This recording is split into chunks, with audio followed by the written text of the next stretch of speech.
The Appalachian Trail, one of the most renowned hiking routes in the United States, spans over 2,000 miles through dense forests, towering peaks, and deep, shadowy valleys.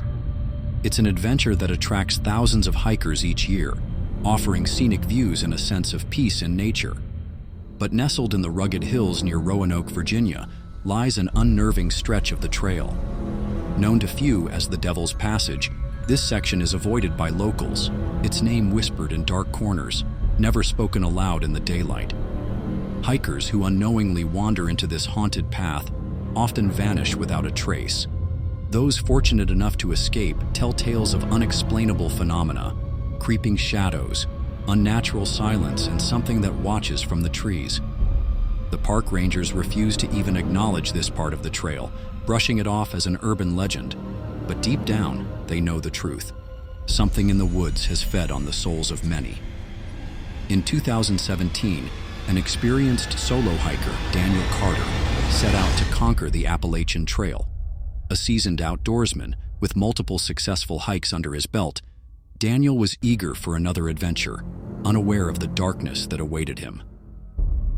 He began his journey on the morning of September 10th with excitement in his heart, documenting his every move with photos and journal entries. His path took him deep into the woods, miles away from civilization, where he found a sense of solitude that made him feel more alive than ever. But as he ventured deeper, strange occurrences started to unsettle him. It began with subtle changes in the environment, small disorienting shifts.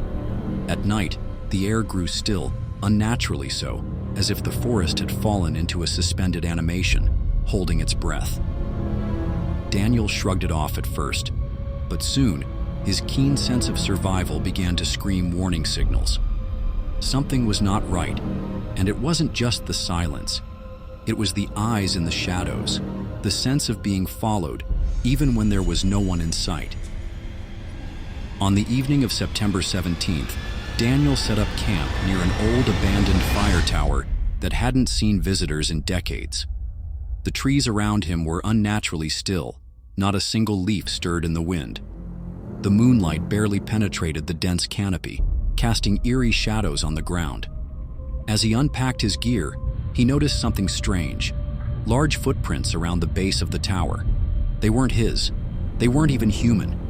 The toes were elongated, twisted, and clawed. The prints circled the tower, moving slowly and deliberately, as if something had been watching him all night. Shaking, Daniel took a photo and sent it to his friend Mark with the message, "Ever seen anything like this? Feels like someone is stalking me." Mark's response was immediate. "Get out of there. Now this doesn't sound right." But Daniel, trying to maintain his cool, brushed it off as the effects of isolation. He couldn't be paranoid. He had hiked through far worse conditions, surely. As night fell, the tension in the air grew thicker. The silence was deafening. No animal sounds, no rustling of leaves, just empty stillness. But then, in the dead of night, something else started. At first, it was barely audible. Whispers from the trees. Low, distorted voices that seemed to come from everywhere and nowhere at once. It wasn't the wind. It wasn't wildlife. It was a strange, dissonant language Daniel couldn't comprehend. A language that seemed to twist his thoughts, making his mind feel muddled and confused. The whispers grew louder, sharper. Then footsteps. Heavy, deliberate, the sound of something large moving through the underbrush. Daniel froze, his blood running cold as he heard the steps move around his tent, slow, calculating. Then came the breathing.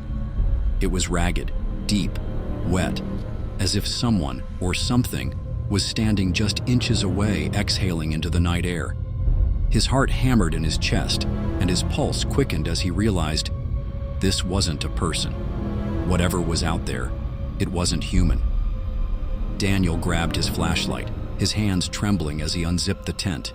He shined the light into the forest, sweeping the beam across the trees, hoping for something, anything, that would explain the terrifying sounds. But all he saw was darkness. The light flickered, and for a brief moment, the outline of a figure appeared at the edge of the trees. Tall, impossibly thin, with elongated limbs that stretched into the night. its fingers curled into sharp, jagged points, its body bending in unnatural angles, as though it didn't belong in the realm of the living. Its face was a void, a black nothingness where features should have been, as though it were an entity made of pure shadow. Daniel's flashlight flickered again. When it illuminated the forest, the figure was gone, but the feeling of being watched remained, oppressive, heavy. He quickly zipped the tent shut, his breath shallow, his heart racing. He tried to rationalize it. He tried to convince himself it was the product of fatigue and isolation, but deep down, he knew he was no longer alone. With trembling fingers, he sent a final message to Mark. "Something's out here. It's watching me." Then, the forest went quiet.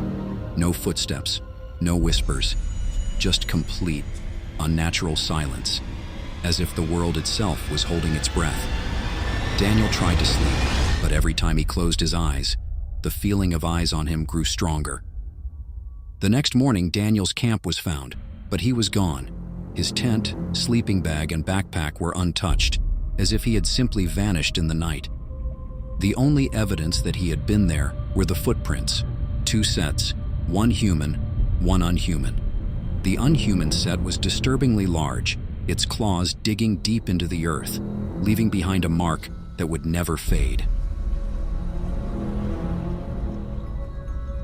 The college dormitories at Cedar Ridge University were old, worn out by decades of students who came and went, each leaving their mark. The creaky hallways and cracked floors were familiar to most students, and for the most part, they were nothing more than the backdrop to the usual college life: late-night study sessions, group projects, and rowdy parties. But there was one room that no one talked about: Room 428. It was on the 4th floor of the oldest dormitory on campus, tucked away at the end of a long, dimly lit hallway. Most students avoided it, even though it was assigned to freshmen just like any other. But there was something unsettling about Room 428. For years, the room had a reputation that no one wanted to face. Every year, the room would change hands, and each new occupant would leave within a few weeks, never returning to talk about their experience. Some said it was because of the poor ventilation and the strange draft that filled the room, no matter what time of year it was. Others whispered about unexplainable noises, creaking floors, doors opening on their own, and footsteps echoing late at night, but no one ever spoke too openly about it.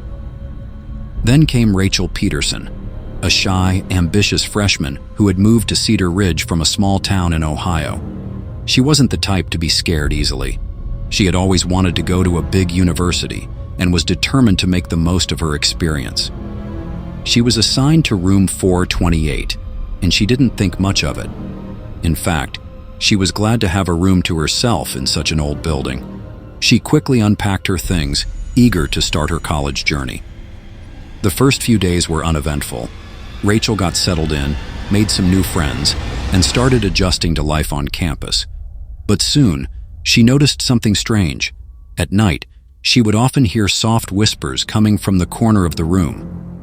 At first, she thought it was just the sound of the old building settling, the wind rattling the windows, or perhaps the voices of other students in the hallways.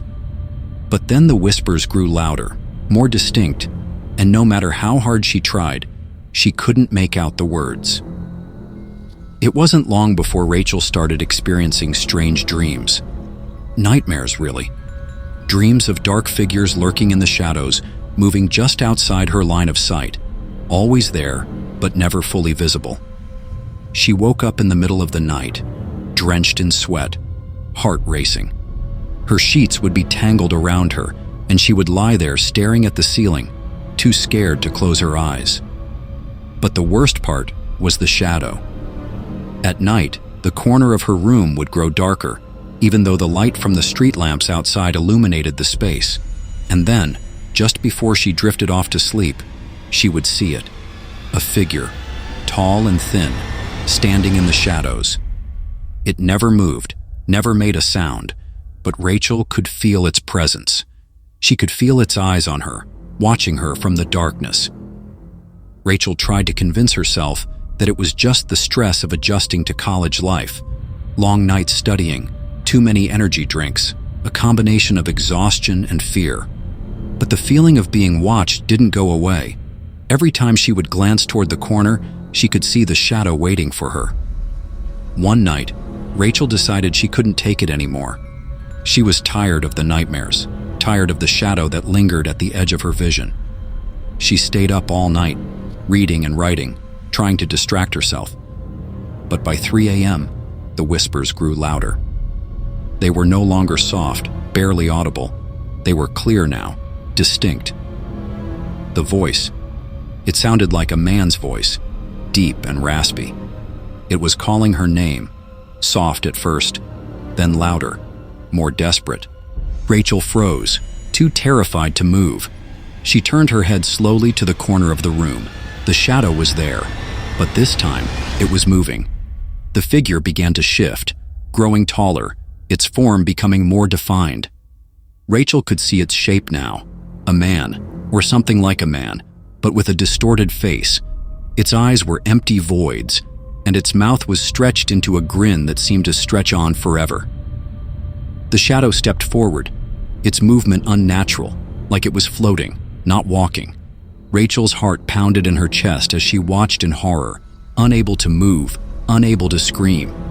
She wanted to run to escape, but her body was frozen in place. The figure grew closer, and then, without warning, it lunged toward her. Rachel screamed, her voice echoing through the empty dorm, but the shadow was already on top of her. It was cold, colder than any winter night she had ever felt, and she could feel its icy breath on her skin. The darkness closed in around her, suffocating her. And just before she lost consciousness, she heard the voice again, a low, guttural whisper. "You're mine." The next morning, Rachel's roommates found the door to room 428 wide open. Inside, they found her bed empty, the sheets tangled, and the room eerily cold. Rachel was nowhere to be found. Her belongings were still there, as though she had simply vanished. The only sign that something had happened was the shadow, a strange dark stain on the floor in the corner, which no one could explain. The university conducted an investigation, but no trace of Rachel was ever found. Her name was erased from the dormitory records, and room 428 remained empty for a long time. But the whispers and the shadow remained, lingering in the corners of the room, waiting for its next victim. Some say Rachel is still out there, lost in the shadows, trapped in the very room she once called home. Others believe the shadow in room 428 is waiting, always waiting, for someone to take Rachel's place. And if you ever find yourself staying in Cedar Ridge University and you're given the key to room 428, remember this. Don't go in, because room 428 is never empty, and once you enter, you may never leave.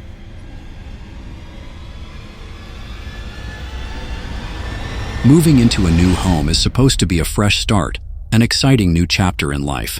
For the Miller family, it was supposed to be the beginning of their dream life in a quiet suburban neighborhood. The house they had just bought was charming. Old, yes, but full of character, with creaky floorboards, a spacious living room, and a large backyard. The family was thrilled to leave their cramped apartment behind and move into a home they could finally call their own. But as they started unpacking, something didn't feel right. There was a strange unease in the air, like the house was hiding a secret. It wasn't just the usual mystery of an old home. There was something deeper, something unsettling. It started with small things, like doors that seemed to creak open on their own, lights that flickered without explanation, and odd noises at night. But it wasn't until the family decided to explore the attic and crawl space that the true horror began to unfold. It was on a rainy afternoon when Sarah Miller, the mother, first heard the sound. It was a soft scraping noise coming from beneath the house, a noise so faint that at first she thought it was just the wind or the house settling. But as the day wore on, the noise grew louder, more persistent. Something was crawling in the crawl space under the house. It was as if someone, or something, was slowly dragging itself through the darkness beneath the floorboards. The sound sent chills down Sarah's spine. She tried to convince herself that it was just a rodent, maybe a raccoon or a possum, but she couldn't shake the feeling that it was something far worse. As the days went by, the noises continued, always at night, always when the house was at its quietest. Scratching, dragging, breathing. One night, Sarah's husband, David, decided to investigate. Armed with a flashlight, he crawled through the small door that led to the crawl space, determined to find the source of the disturbing noises. As he crawled on his hands and knees through the dark, he could feel the cold, damp air brushing against his skin. The space was narrow, filled with cobwebs and dust, and the only light came from the beam of his flashlight. At first, he saw nothing. The crawl space was empty, the wooden beams and old insulation hanging from the ceiling. But as he moved deeper into the space, he heard the scratching again, closer this time. It was louder, more frantic, as if something was following him. David froze. His heart raced, his mind whirled. He turned the flashlight to the corner of the crawl space, and there it was, a pair of eyes. The eyes were pale and glassy, reflecting the light like an animal's eyes in the dark. But what sent a jolt of terror through David's spine wasn't the eyes, it was the figure. There, crouched in the darkness, was a man. A man with pale, decaying skin, his limbs twisted and bent at unnatural angles. He was barely human, his body gaunt and covered in grime, his clothes torn and dirty. His eyes locked onto David's, and a low guttural sound escaped his throat, half laugh, half growl. David stumbled back, his flashlight shaking as he scrambled to escape the crawl space. He tried to call out to Sarah, but his voice was caught in his throat, the horror of what he had just seen paralyzing him. He couldn't explain it, couldn't understand how someone could have been living down there, hidden for so long without anyone knowing. The next morning, David and Sarah called the police. The officers arrived, and they carefully inspected the crawl space, but they found nothing. No signs of someone having lived there, no evidence of the figure David had seen, just dirt, cobwebs, and old insulation. But something was off. They couldn't shake the feeling that something wasn't right. They had to be missing something. As the days passed, the Miller family tried to move on, but the house never felt the same. The noises continued, only now they were more frequent, more intense. Sarah began to hear whispers at night, voices that sounded like they were coming from beneath the floorboards. David started having nightmares, dreams of the man in the crawl space, his twisted body crawling up the stairs, creeping through the hallways, watching them while they slept. The family couldn't take it any longer. They decided to leave the house and put it up for sale, but as they packed their things, they found a small, weathered notebook hidden under the floorboards in the living room. It was filled with scribbled, frantic writing, describing a man who had once lived in the house, a man who had disappeared without a trace, leaving nothing but the eerie sound of scraping and scratching in the walls. The last entry in the notebook was chilling. "He's still here. He never left." The Miller family never returned to the house. The house was eventually sold, but the new owners didn't last long. They too heard the scraping in the crawl space, the whispering voices in the walls. No one stayed in the house for long. It was eventually abandoned, left to rot in the corner of the quiet neighborhood. But some say that if you walk by the house at night, you can still hear the scratching, still see the shadow of something moving in the crawl space, waiting for the next family to make the mistake of moving in, because whatever is down there in the dark is not human, and it's never leaving.